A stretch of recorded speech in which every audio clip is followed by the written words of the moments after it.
ఒకానొకప్పుడు ఒక దూర ప్రాంతంలో ఒక అందమైన అమ్మాయి ఉండేది. వాళ్ళ అమ్మ చనిపోయిన తర్వాత వాళ్ళ నాన్న వేరే పెళ్లి చేసుకున్నాడు. ఈ సవితి తల్లి, ఆమె ఇద్దరు కూతుళ్ళు కూడా చాలా చెడ్డవారు. సవితి అక్క చెల్లెళ్ళు ఆమెని ఎంతో బాధ పెట్టేవారు. హే, నువ్వు మాతో పాటు కూర్చుంటావా? కుదరదు, ఇక్కడ కూర్చోవద్దు. అరే, గ్లాసు పగిలిపోయింది, తొందరగా ఊడ్చేయి. ఏం చేస్తున్నావు? వీళ్ళిద్దరూ ఆనందాలు అనుభవిస్తూ మొత్తం పని ఆ పిల్ల తలపై రుద్దేవారు. ఇంట్లో అందరూ సిండ్రెల్లా అని పిలిచేవారు. వీలున్నప్పుడల్లా ఆమె పిల్లితో కలిసి మంట దగ్గర చలి కాచుకునేది.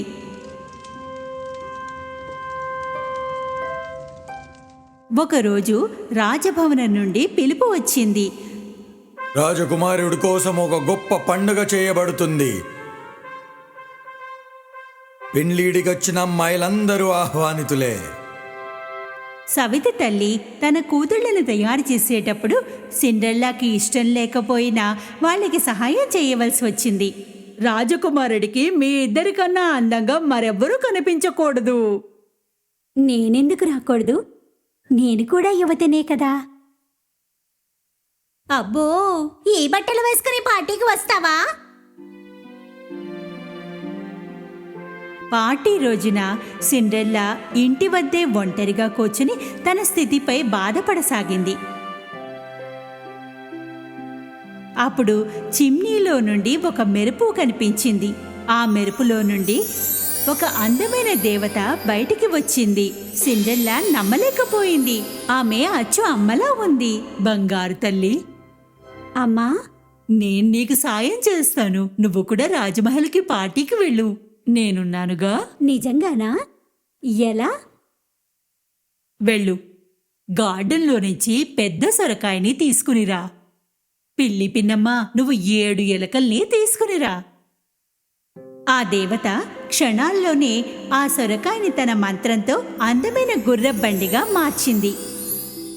ఆ తరువాత తన మంత్రదండాన్ని ఎలక వైపు చూపించింది. ఒక ఎలకని డ్రైవర్గా మార్చింది. ఇక 6 ఎలకలు అందమైన గుర్రాలుగా మారిపోయాయి. ఇప్పుడు నీ సంగతి. నేను అచ్చు రాజకుమారిని అయిపోయాను. అమ్మా, నాకు డాన్స్ రాదు కదా. నేను రాజకుమారుడితో ఎలా నాట్యం చేయాలి? ఈ మంత్రం చెప్పులు వేసుకుని అందరికన్నా బాగా నాట్యం చేస్తావు.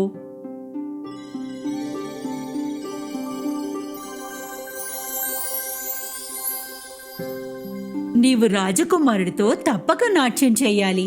కానీ గుర్తుపెట్టుకో, ఈ మంత్రశక్తి అర్ధరాత్రి వరకు మాత్రమే ఉంటుంది. నీవు అక్కడి నుండి అర్ధరాత్రి ముందుగానే బయలుదేరిపోవాలి. తప్పకుండా అర్ధరాత్రికి ముందుగానే వచ్చేస్తాను. నన్ను మళ్ళీ కలుస్తావుగా అమ్మా? నేను ఎప్పుడు నీ పక్కనే ఉంటాను.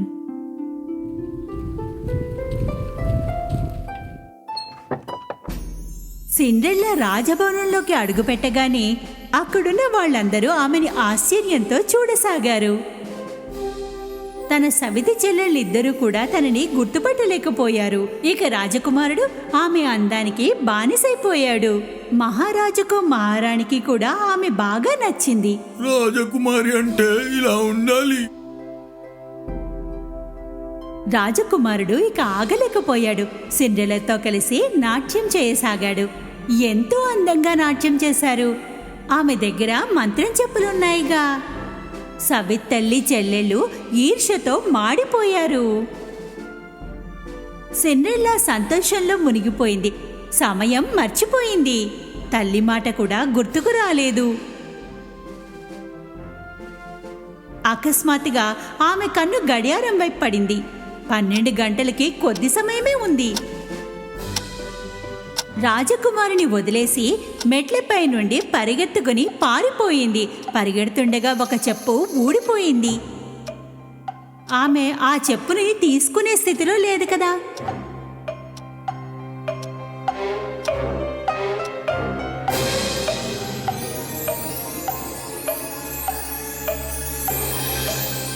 రాజకుమారుడు ఆమె వెనకాల పరిగెత్తగా చెప్పు దొరికింది. అది సిండ్రెల్లా చెప్పు. ఈ చెప్పు ఎవరిదో వాళ్ళని పట్టుకురండి. ప్రపంచమంతా వెతికైనా సరే వాళ్ళు నాకు కావాలి. సైనికులు ఇంటింటికి వెళ్లి ఆ చెప్పు తొడిగిసే యువతులని పరీక్షించారు. కానీ ఈ చెప్పు ఎవరికీ పట్టలేదు. చివరికి సిండ్రెల్లా ఇంటికి చేరారు. ఇద్దరు సవితి చెల్లెళ్ళు కాలికి చెప్పు పట్టలేదు. కొంచెం ప్రయత్నించి చూడు, పట్టేస్తుంది. ఏమంటే మా అమ్మాయి పని చేసి కాళ్ళు వాచిపోయాయి, పని చేసి చేసి. కానీ ఆ చెప్పు వాళ్ళిద్దరి కాళ్ళకి పట్టలేదు. సైనికులకి ఆ ఇంట్లో మరో అమ్మాయి కనిపించింది. ఇంట్లో వేరే ఒక అమ్మాయి ఉంది. సిండ్రెల్లా ఆ చెప్పులు తొడగ్గానే ఆ చెప్పు ఆమెదే అని సైనికులకి అర్థమైంది.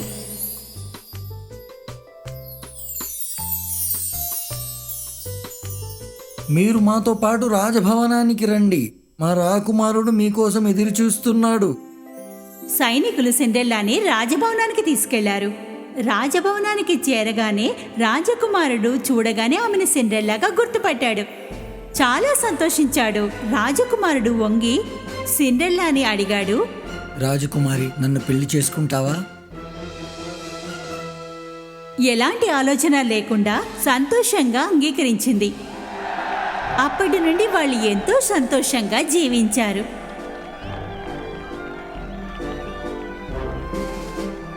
నా చెప్పుల మంత్రం ఇంకా ఎలా పనిచేస్తోంది? నేను ఎప్పుడు నీ పక్కనే ఉంటాను. అర్థమైంది. అమ్మా, ఇదంతా నువ్వే కదా చేసింది?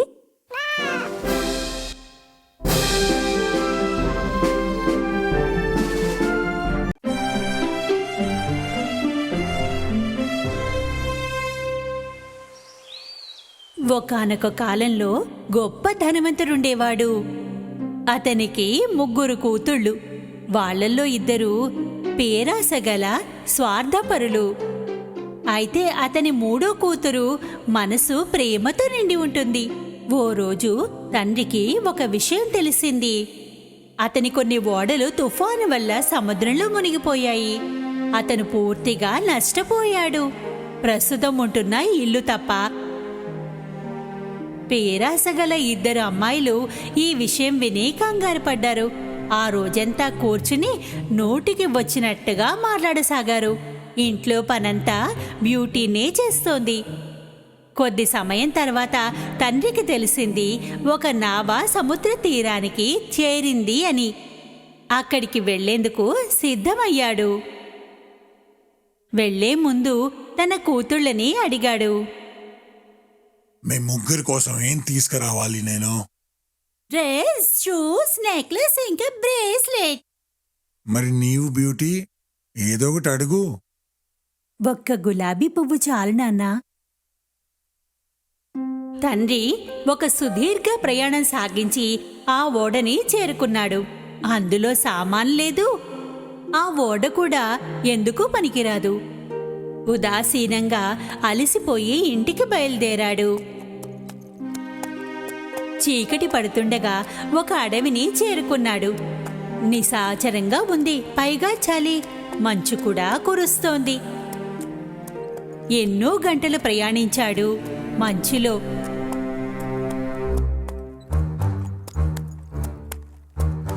చివరికి ఒక చోట ఒక క్యాసల్ కనిపించింది. అందులో లైట్లు వెలుగుతున్నాయి. సాయం కోరడానికి లోపలికి వెళ్ళాడు. వింతగా ఉంది ఆ క్యాసల్. అన్ని వైపులా లైట్లు వెలుగుతున్నాయి. డైనింగ్ టేబుల్ పై భోజనం కూడా ఉంది. చిమ్నీ కూడా వెలుగుతోంది. కానీ ఒక్క మనిషి కూడా కనిపించలేదు. అతను పిలిచాడు, కానీ జవాబు మాత్రం లేదు. ఎంతసేపు ఆగగలడు? ఆకలి వేసింది. అతను భోజనం తిన్నాడు. ఒక అందమైన మంచంపై నిద్రపోయాడు.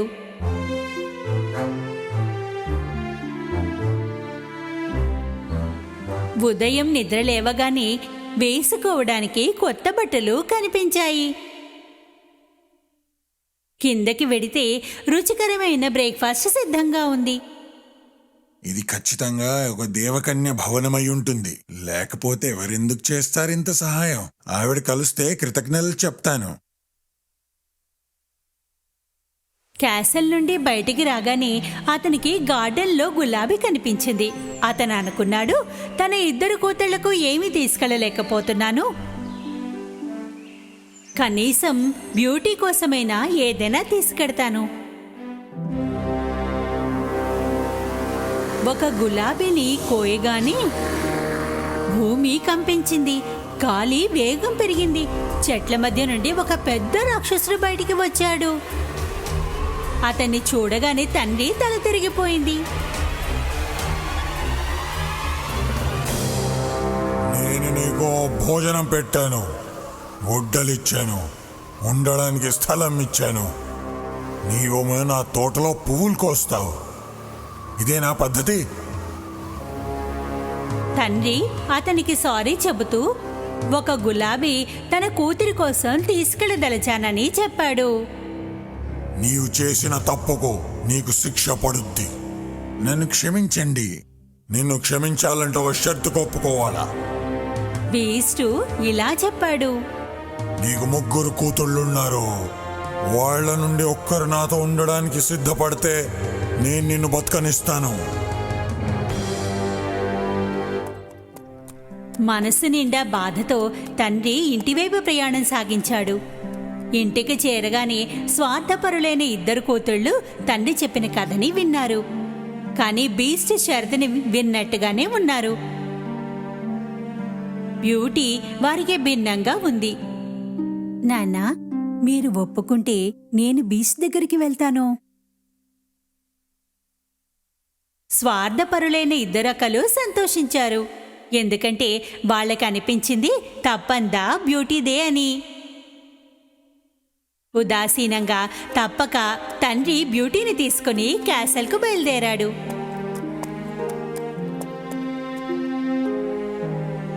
అక్కడికి వెళ్ళగానే చూస్తే అన్నీ మునుపటిలాగానే ఉన్నాయి. టేబుల్పై భోజనం ఉంది, కానీ ఎవరూ కనిపించలేదు. ఆయన తినడం మొదలుపెట్టాడు. బీస్ట్ అక్కడికి వచ్చాడు. అతన్ని చూడగానే బ్యూటీ కంగారు పడింది. ఎందుకంటే తండ్రి చెప్పినట్టుగానే బీస్ట్ చాలా భయంకరంగా ఉన్నాడు. బీస్ట్ ఎంతో వినయంగా అడిగాడు, నీవిక్కడికి ఇష్టపడే వచ్చావా? హా. అయితే మీ నాన్న రేపు ఇక్కడి నుండి వెళ్ళిపోతాడు. మళ్ళీ ఎప్పటికి తిరిగి రాడు. బ్యూటీ మర్నాడు ఉదయం లేవగానే తండ్రి వెళ్ళిపోయాడు. గొప్ప బ్రేక్ఫాస్ట్ ఆమె కోసం సిద్ధంగా ఉంది. ఆమె కొద్దిసేపు గార్డెన్లో తిరిగింది. గులాబీలు చూడగానే ఆమె ఉదాసీనంగా అయిపోయింది. తర్వాత క్యాసల్ లోపలికి వెళ్ళింది. ఓ తలుపు గులాబీలతో నిండి ఉంది. ఆమెకి అర్థం కాలేదు.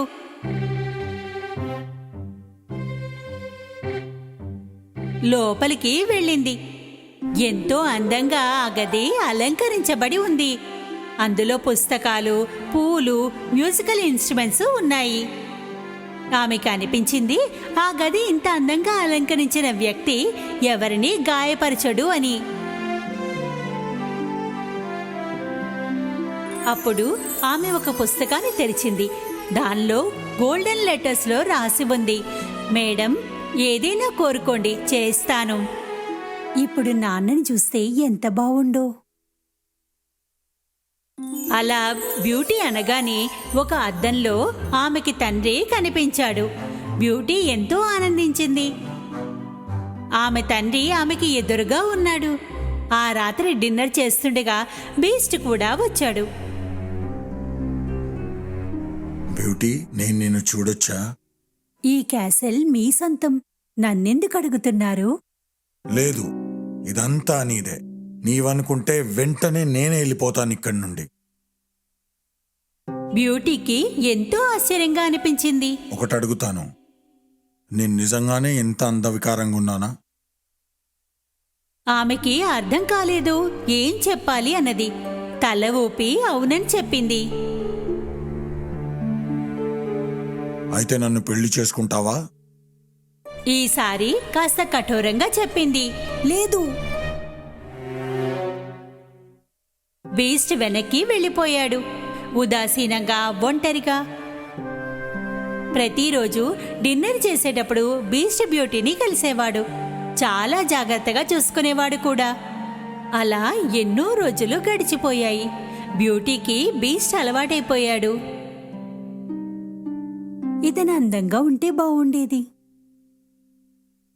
మరికొన్ని నెలలు పూర్తయిపోయాయి. ఇప్పుడు బ్యూటీకి బీస్ట్ అంటే ఎలాంటి భయమూ లేదు. నిజానికి అతను ఆమెకి నచ్చసాగాడు. ఓ రోజు అద్దంలో తన తండ్రి అనారోగ్యంతో ఉన్నట్టుగా కనిపించాడు. ఆమె బీస్ట్ దగ్గరికి వెళ్ళింది. ఇంటికి వెళ్తానని అడిగింది, ఎందుకంటే తండ్రిని దగ్గరుండి చూసుకోవాలని అనుకుంది. ఖచ్చితంగా వెళ్ళొచ్చు, కానీ నీవు తిరిగి రాకపోతే నేను బాధతో చనిపోతానేమో. నేను 1 వారంలో వెనక్కి వచ్చేస్తాను.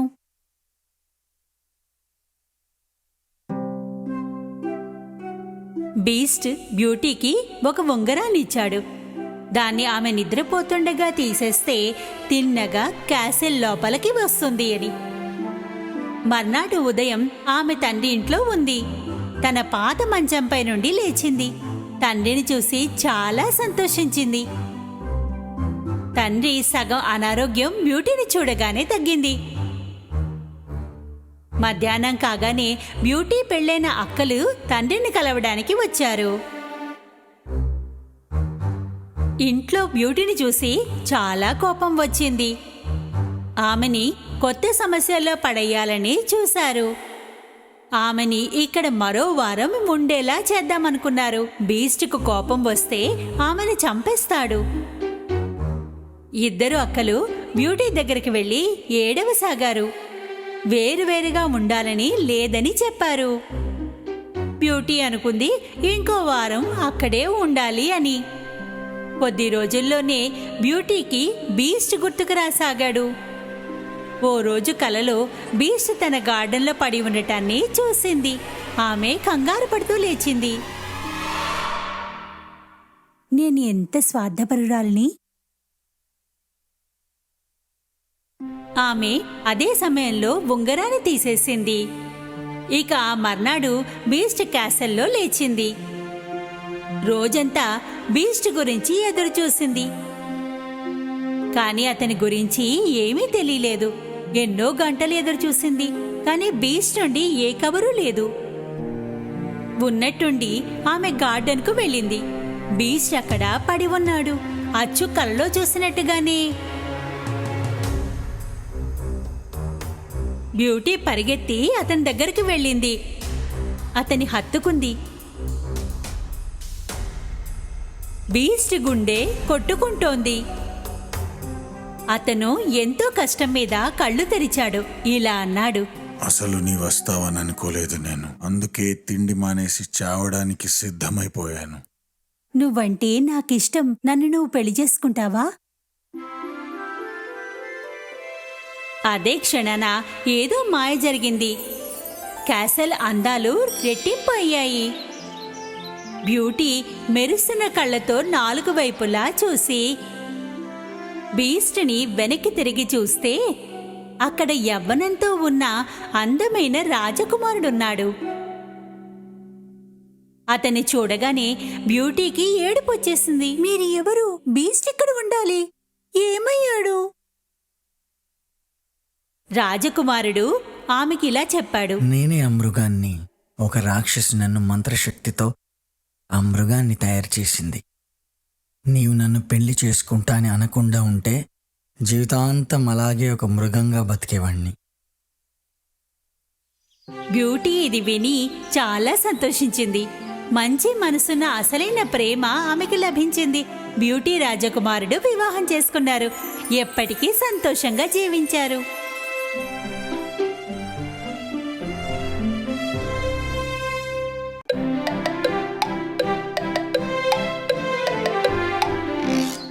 ఒక సంతోషకరమైన రోజున ఆలిస్ తన అక్కతో కలిసి పిక్నిక్కి వెళ్ళింది. అక్క తన పుస్తకం చదువుకుంటోంది. మన ఆలిస్ బోర్ అవుతోంది. అప్పుడే ఒక తెల్లటి కుందేలు అక్కడి నుండి వెళ్ళింది. ఆ కుందేలు తనలో తాను మాట్లాడుకుంటోంది. ఆలిస్కి విచిత్రంగా అనిపించింది. కుందేలు పాకెట్లో నుంచి ఒక వాచీని తీసి చెప్పింది. అయ్యయ్యో, ఇంత లేట్ అయిపోయానే. ఆలిస్ ఆశ్చర్యంతో అంతా చూస్తోంది. ఆమెకి విషయం తెలుసుకోవాలన్న కోరిక కలిగింది. ఆమె కుందేలు వెనకాలే వెళ్ళింది. కుందేలు ఒక చెట్టు త్వరలోకి దూకేసింది. ఆలిస్ కూడా వెనకాలే దూకేసింది. లోపలికి జారి పడుతూనే ఉంది. ఏదో లోతైన బావిలోలాగా ఉంది. కిందకి, ఇంకా కిందకి. అలా కిందకి పడుతున్నప్పుడు ఆమెకి ఎన్నో వస్తువులు కనిపించాయి. ఫర్నిచర్, తినుబండారాలు, ఇంకెన్నో. మరో లోకంలోకి వెడుతున్నట్టుంది. చివరికి ఒక పరుపు పైకి వచ్చి పడింది. లేవగానే ఎదురుగా ఒక కారిడార్ కనిపించింది. పొడవుగా ఉంది. ఇక అతను నడవసాగింది. ఆమెకి ఎన్నో తలుపులు కనిపించాయి. అవన్నీ లాక్డ్గా ఉన్నాయి. ఉన్నట్టుండి కుందేలు మాయమైపోయింది. ఇప్పుడు ఆమెకి బాధగా ఉంది. బయటికి ఎలా వెళ్ళాలని.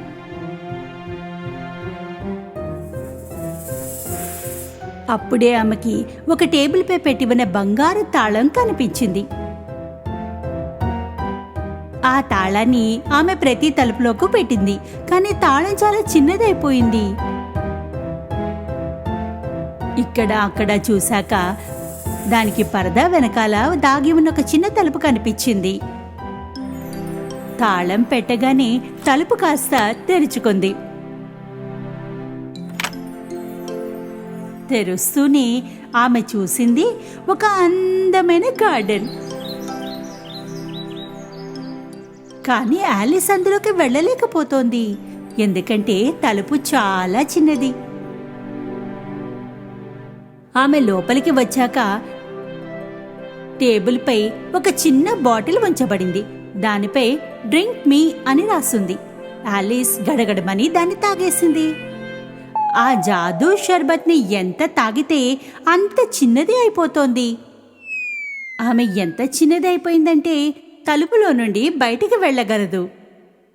కానీ ఆమె తాళం వైపు చూస్తే దాని ఎత్తుని అందుకోలేకపోయిందని తెలిసింది. ఆమె ఏడవసాగింది. అప్పుడే ఆ ఫ్లోర్లో ఓ కేక్ కనిపించింది. ఆ కేక్ పై రాసుంది ఈట్ మీ.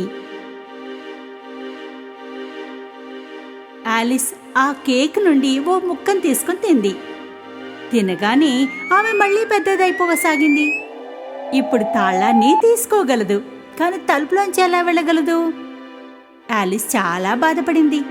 మళ్ళీ ఏడవసాగింది. ఎంత ఏడ్చిందంటే కన్నీళ్లతో నది ప్రవహించింది.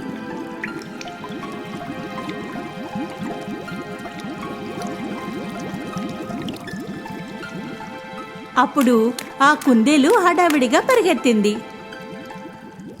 ఆలిస్ పిలిచింది, సార్ సార్ ప్లీజ్ ఆగండి, హెల్ప్ చేయండి. కానీ అది వెళ్ళిపోయింది. వెనక్కి తిరిగి కూడా చూడనీలేదు. వెడుతుండగా ఆమెకి గ్లౌస్, ఫ్యాన్ పడిపోయాయి. ఆలిస్ ఆ సామాన్ని తీసుకుంది. హ్యాండ్ ఫ్యాన్ని విసురుకోగానే ఆమె మళ్ళీ చిన్నది కాసాగింది. అప్పుడు ఆమె జారి తన కన్నీటి నదిలో పడిపోయింది. ఆలిస్తో పాటు ఎన్నో జంతువులు కూడా ఆ నదిలో కొట్టుకుపోతున్నారు. బయటికి రాగానే అందరూ తడిసిపోయిన్నారు. ఆలిస్కి మళ్ళీ ఆ కుందేలు కనిపించింది. కుందేలు కనిపించింది ఆలిస్ తన మెయిడ్ అని. కుందేలు తన ఇంటికి వెళ్ళి తన గ్లౌసు, హ్యాండ్ ఫ్యాన్ని తీసుకురమ్మని చెప్పింది. ఆలిస్ అడవిలో ఉన్న కుందేలు ఇంటికి వెళ్ళింది.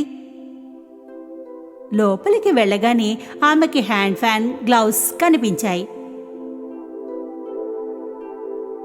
టేబుల్పై ఒక బాటిల్ కూడా కనిపించింది.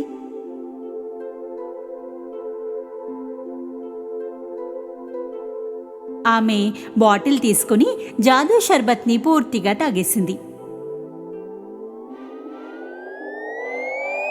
ఆమె ఎంత పెద్దగా అయిపోయిందంటే ఇంట్లో కూడా కదల్లేకపోతోంది. మరోవైపు కుందేలు ఆలిస్ కోసం ఎదురు చూస్తోంది. ఆలిస్ అంటే భయపడ్డ జంతువులు ఇంటిపైకి రాళ్ళని విసరసాగారు.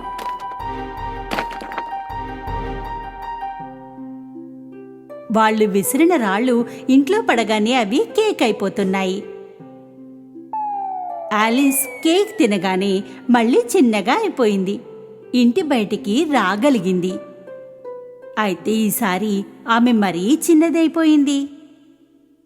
ఎంత చిన్నగా అంటే చెట్ల మధ్యలో కనిపించలేకపోతోంది. మళ్ళీ నార్మల్ సైజుకి ఎలా వస్తుంది? దానికి దూరంగా ఒక పప్పి కనిపించింది. దాన్ని పిలవడానికి చూసింది. అది దగ్గరికి రాగానే తెలిసింది తను ఎంత చిన్నగా ఉన్నది. కుక్క నుండి జాగ్రత్తగా తప్పించుకుంది. ఆమె పరిగెడుతూ ఒక మష్రూమ్ని ఢీకొట్టుకుంది. దానిపై ఒక బ్లూ క్యాటర్ పిల్లర్ కూర్చునుంది. ఆలిస్ దాన్ని అడిగింది, ఎలా నార్మల్ నేను కాగలను అని. క్యాటర్ పిల్లర్ నవ్వి చెప్పింది, మష్రూమ్ ఒకవైపు తింటే పెద్ద కాగలవు, రెండో వైపు తింటే చిన్న కాగలవు. ఆలిస్ ఒక చిన్న మష్రూమ్ ముక్కని తింది. ఎంత పెద్దగా అయిపోయిందంటే తన కాళ్ళు కనిపించడం లేదు. నార్మల్ కావడానికి మరోవైపు నుండి మష్రూమ్ని తింది. రెండు వైపుల నుండి కొద్ది కొద్దిగా తిని చివరికి తన నార్మల్ సైజుకు చేరుకుంది. రెండు వైపుల నుండి కొన్ని ముక్కల్ని చేతిలో ఉంచుకుంది. ముందుకు వెడుతుండగా దానికి ఒక చిన్న ఇల్లు కనిపించింది. దాని లోపలికి వెళ్ళడానికి తను మళ్ళీ చిన్నగా కావాలి. మష్రూమ్ ముక్క తిని తను చిన్నగా అయింది. ఇంటి లోపలికి ఆలిస్ కిచెన్లోకి వెళ్ళింది. అక్కడ డచెస్ తన పిల్లతో కలిసి నిలబడింది. అక్కడే ఒక లావు పిల్లి కూడా ఉంది. ఆలిస్ని చూసి నవ్వుతోంది. ఆలిస్ మొదటిసారిగా నవ్వుతున్న పిల్లిని చూసింది. ఆమె అడిగింది, మీ పిల్లి ఎందుకు నవ్వుతోంది? ఎందుకంటే ఇది చెషర్ క్యాట్, డచెస్ అంది. అంతలోకి పిల్లి మాయమైపోయింది. డచెస్ పిల్ల ఏడవసాగింది. ఆమె పిల్లని ఆలిస్కి అందించింది. దీనికి తినిపించు, ఇది నిద్రపోయే వరకు నేను క్వీన్తో కలిసి ట్రాఫీ ఆడడానికి వెళ్తున్నాను. ఆలిస్ పిల్లకి తినిపించడం మొదలుపెట్టింది. అప్పుడు ఆ పిల్లి మళ్ళీ ప్రత్యక్షం అయింది. నవ్వుతూ చెప్పింది, అయితే నువ్వు మ్యాడ్ హ్యాటర్ని మరియు మాచర్ని వెతకాలా? కొంచెం జాగ్రత్త, వాళ్ళు రకం. ఇలా చెప్పి పిల్లి మళ్ళీ మాయమైపోయింది.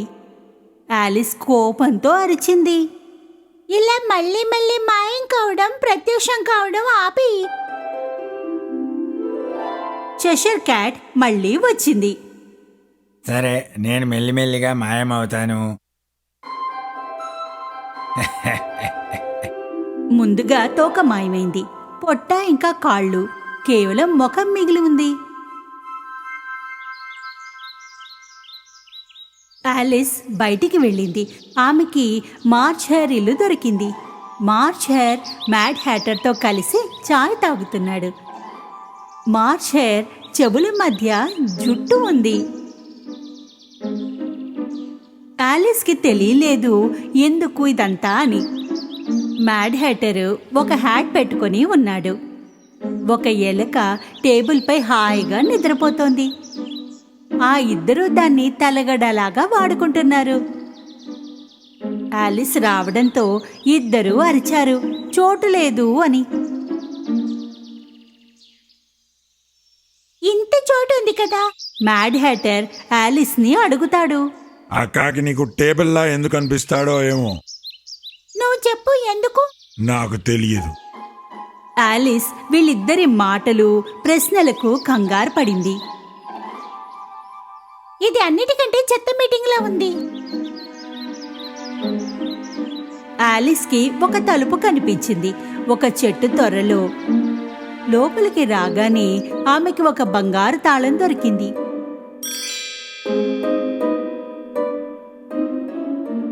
ఆ తాళంతో ఒక తలుపు తెరిచింది. గార్డెన్ చాలా అందంగా ఉంది. ఈ garden queen of hearts the. అన్నీ వైట్ రోజెస్ పై రెడ్ పెయింట్ వేస్తున్నారు.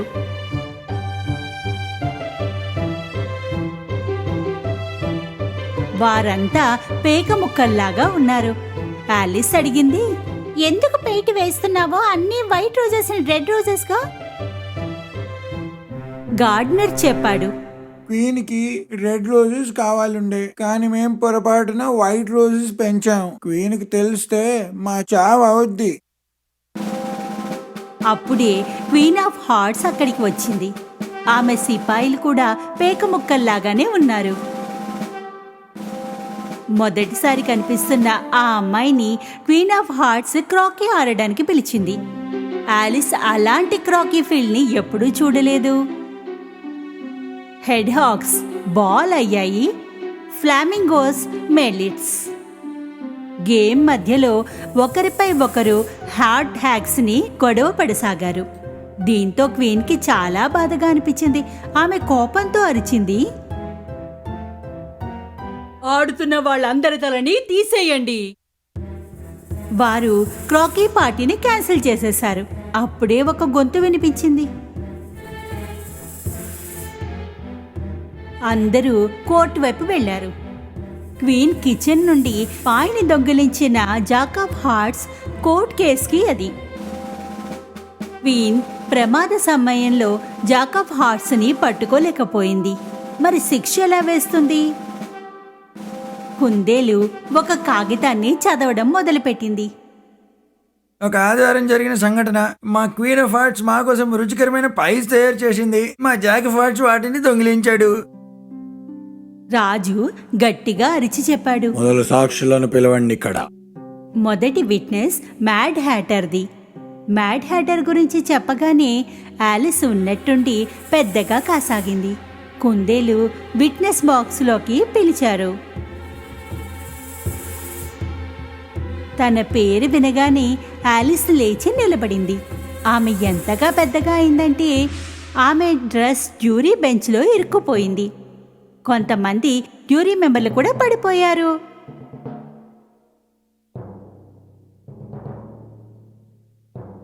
క్వీన్ ఆలిస్కి ఇదంతా చెప్పమని చెప్పింది. కానీ నాకేమీ తెలీదు అని ఆలిస్ అంది. క్వీన్ అరిచింది, నీకు తెలీదా? దీని తలని కూడా నరికేయండి. మీ ఆర్డర్స్ ని నేనెందుకు పాటించాలి? మీరు నా క్వీన్ కాదు. నాపై మీకు ఎలాంటి అధికారమూ లేదు. ఆలిస్ ఇలా చెప్పగానే క్వీన్, కింగ్ మొత్తం పేక ముక్కలన్నీ ఆలిస్ వైపుకి ఎగరసాగాయి. ఆలిస్ వాటిని పట్టుకోవాలని చూసింది, కానీ అవన్నీ ఆలిస్ని సునామీలాగా చుట్టుముట్టాయి. ఆమెని కూడా తమతో పాటు లాక్కెళ్ళాయి.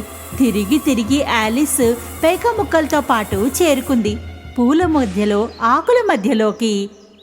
అదే గార్డెన్లో ఆమె అక్క ఆమెని పిలిచింది, ఆలిస్ ఇంక చాలు లే. ఆమె లేవగానే ఆమెకు అర్థమైంది ఇదంతా ఒక కళ అని. అరేరే, ఇదంతా కళ.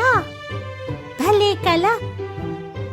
అక్క, నేను చెప్పనా నా కళని? ఒక కుందేలు జాకెట్ వేసుకుంది.